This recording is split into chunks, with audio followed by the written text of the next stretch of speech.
Aliendelea kusikilizia kwa kutegea. Moyo wake ambao ulikuwa umezidisha mapigo sasa ulikuwa katika pirika mpya za kutaka kukichana kifua chake. Ulidunda kwa kasi mno, lakini alijilazimisha kujituliza. Kuna nyakati alitamani kuchukua mkono kuuziba mdomo wa Samia uliokuwa ukikoroma. Kulikuwa kuna baridi fulani kutokana na ile mvua, ila muda huo lilibadilika na kuwa joto. Kijasho kilianza kumtekenya katika makwapa. Kisha akaanza kusikia mtu ambaye alikuwa amesimama mlangoni mwake akianza kuondoka. Sauti ya hatua ilizidi kufifia na hatimaye kuisha kabisa katika usikivu wake. Hapo sasa akatulia, akazishusha kwa nguvu pumzi zake na moyo kuamuru utulivu. Usingizi tu ndio ambao uligoma kumjia. Alikuwa katika kimbunga cha tafakuri kutathimini ni nani alikuwa akimgongea. Wakati akiwa katika fikra hiyo, uchovu nao ulikuwa katika fikra dhidi yake. Akajikuta akilala bila kujua ni muda gani alifumba macho yake. Alikuja kuamshwa na binti yake huku kukiwa kumeshakucha. Kwao wote wawili, saa 11 ni muda wao sahihi wa kutalikiana na kitanda talaka rejea. Muda huo hufanya usafi, kisha mwanamke huyo angemwachia pesa kidogo mwanawe kwa ajili ya shule na kuondoka. Alikuwa na desturi ya kuwahi kwenda kununua samaki maeneo ya kivukoni. Ni parefu kidogo kutoka Kilungule alipokuwa akiishi. Kama ilivyokuwa kawaida hiyo, katika siku hiyo mwanamke huyo alichukua beseni lake ili atoe pesa na kumkabidhi binti yake Samia. Ajabu iliyoje! Kopo la pesa halikuwa ndani ya beseni hilo.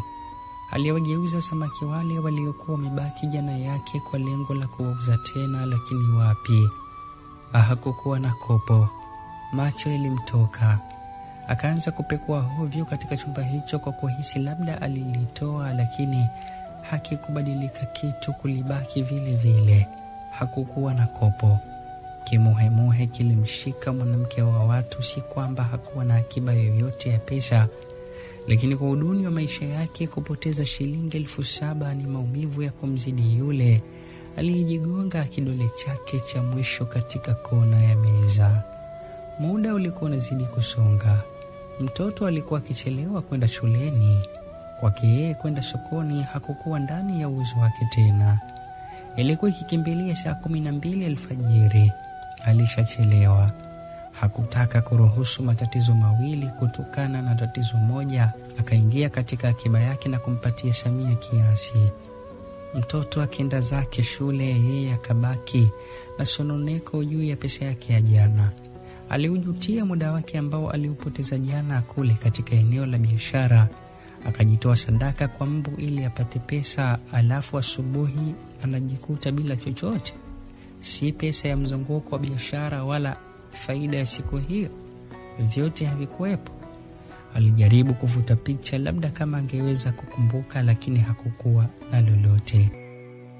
Baada ya kuisikiliza vema sehemu ya awali ya riwaya ya Kopo, hii ni sehemu ya pili ya andiko hili lililoandikwa na Abias Mzigua. Sauti unayoisikiliza ikirindima katika studio za Simulizi Club ni yangu Ibrahim Hussein. Karibu Alwatan. Sisi ni Simulizi Club, tunapatikana kupitia simu nambari 0743 217 523. Ile sehemu ya pili ndiyo hii sasa. Alijitupa kitandani taratibu. Wakati akiwa amejilaza, alianza kuhisi tatizo la korogwa. Alianza kufikiria kuwa labda yupo mtu anayemfanyia vitendo hivi vya kishirikina. Alikuwa ndani ya kanga mbili tu mwilini mwake. Kibaridi cha asubuhi ambacho kilikuwa kimesalia kutokana na mvua ya jana kiliyapoliza kwa madoido maeneo ya ngozi yake ambayo yalikuwa wazi. Uchovu haukuwa umemwisha, usingizi pia. Alijitahidi kupambana navyo vyote viwili, huku akiendelea kutathmini hali mpya tangu siku iliyopita. Alijiona asiyehurumiwa hata kidogo na hii dunia ambayo ilishaamua kumtunuku uchache wa mali na uchumi. Kisha dunia hiyo hiyo iruhusu yeye tena awangiwe, na pengine haikuruhusu. Lakini inaendeleaje kuangalia mnyonge kama yeye ambaye tayari ameshahesabiwa kunyongwa kisha na haki yake akanyimwa?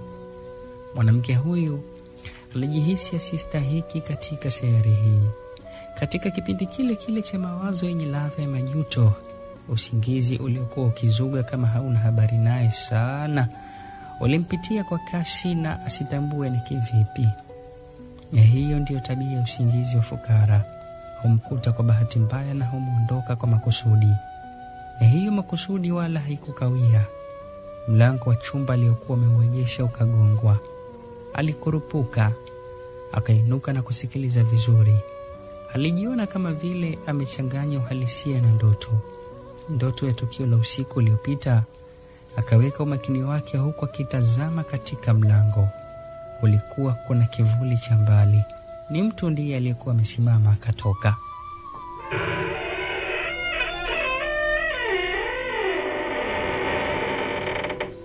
Habari yako, alisalimiwa. Hakuitikia. Bumbuwazi la ghafla lilimkaba koo lake kutokana na yule aliyekuwa amesimama mbele ya mlango wa chumba chake. Ni yule mwendawazimu wa kule kituoni. Mwendawazimu ambaye usiku wa jana yake alimfanyia fadhila na kumpatia fungu moja la samaki. Usiku uliopita mwendawazimu huyo alimsimamia tu mbele, lakini muda huo alikuwa amemsimamia huku akimchekea. Meno ya njano yakajinadi dhahiri kinywani kwa mwanaume huyo. Bado alikuwa katika mshangao, hata pale macho yake yalipotua katika mikono ya huyo mwanaume ambaye mpaka dakika hiyo Mama Samia hakuwa kimfahamu, wala lengo la ujio wake nyumbani kwake hakuwa akilitambua. Katika mkono wa mwanaume huyo wa ajabu kulikuwa kuna kopo, lile kopo alilokuwa kilitafuta asubuhi. Mama Samia akalikwapua, akalifungua haraka na kuzihakikisha pesa zake zilikuwemo, tena zilikuwemo kama alivyokuwa ameziacha awali.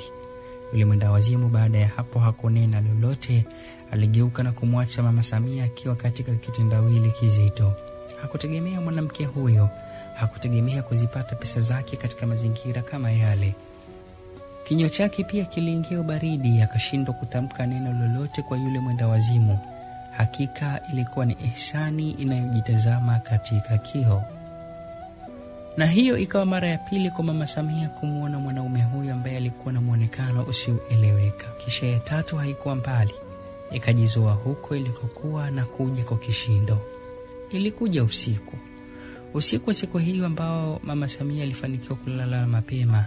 Alilala kwa sababu mbili. Moja ni kutokana na kutokwenda kuuza samaki, nyingine ni kwa sababu ya kuiwahi mapema zaidi kesho yake.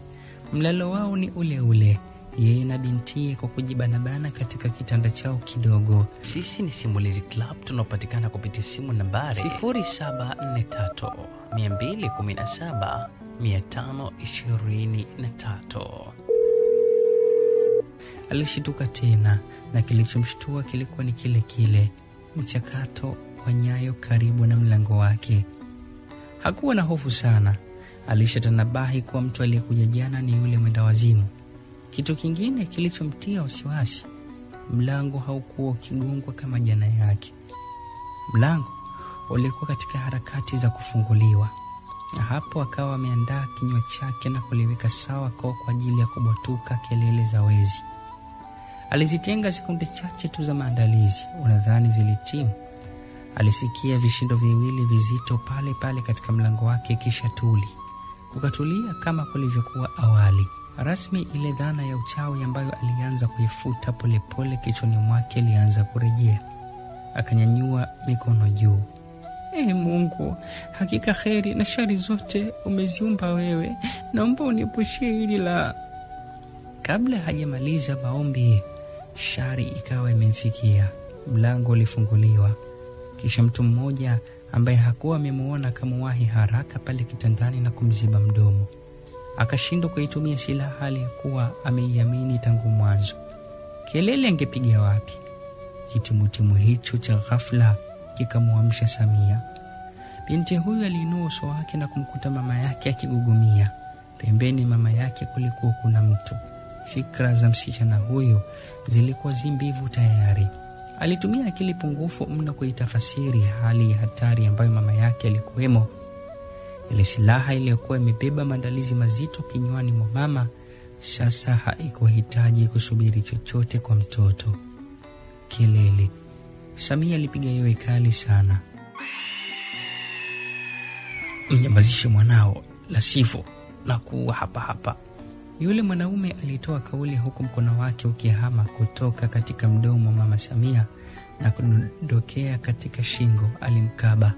Harufu aliyokuwa akisikia mama mtu ni kama neva zake za fahamu zilikuwa zinajaribu kumweleza kwamba aliwahi kuinusa kabla. Ni wapi? Ubongo wake haukuwa na wakati wa kulitathmini hilo. Aliamuriwa kufanya jambo la kunusuru hai wake akatii. Samia, nyamaza. Kwa tabu sana, mama huyo alitoa agizo kwa mwanawe. Binti unadhani alielewa jambo? Hakunyamaza. Tena ndio alizirudisha kelele hizo. Ukawa wakati mgumu kwa mvamizi. Muda wote kuanzia hapo watu wangejaa. Yule mvamizi alichukua simu mama Samia na kufanya kile alichojua yeye. Akamwachia mwanamke huyo na kutokomea nje ya chumba hicho. Kutoka tu kwa mtu huyo waliokuwa ndani, mtu na binti, ikawa zamu yao kusikia kelele. Kelele kutokea nje. Awali walihisi ni heka za yule mvamizi aliyekuwa chumbani mwao ndani ya muda mchache uliokuwa umepita. Mama akamchukua binti yake na kumkumbatia kwa nguvu. Punde akaingia mtu ndani tena. Wakashituka na kupiga kelele. Hapana, msiogope, ni mimi. Mama Samia, vipi, mko salama? Sauti iliyowapa matumaini kuwa hakuwa mtu mbaya ilikoroma katika kiza kile. Alikuwa ni mwanaume. Hapa nje kuna watu wameuawa. Vipi, mko salama mama Samia Yule mtu aliuliza kwa mara ya pili huku akitoa maelezo mapya kabisa ambayo mwanamke wa watu hakutegemea. Na huu ndio ukawa karibisho rasmi katika ulimwengu ambao hakuwahi kukusudia.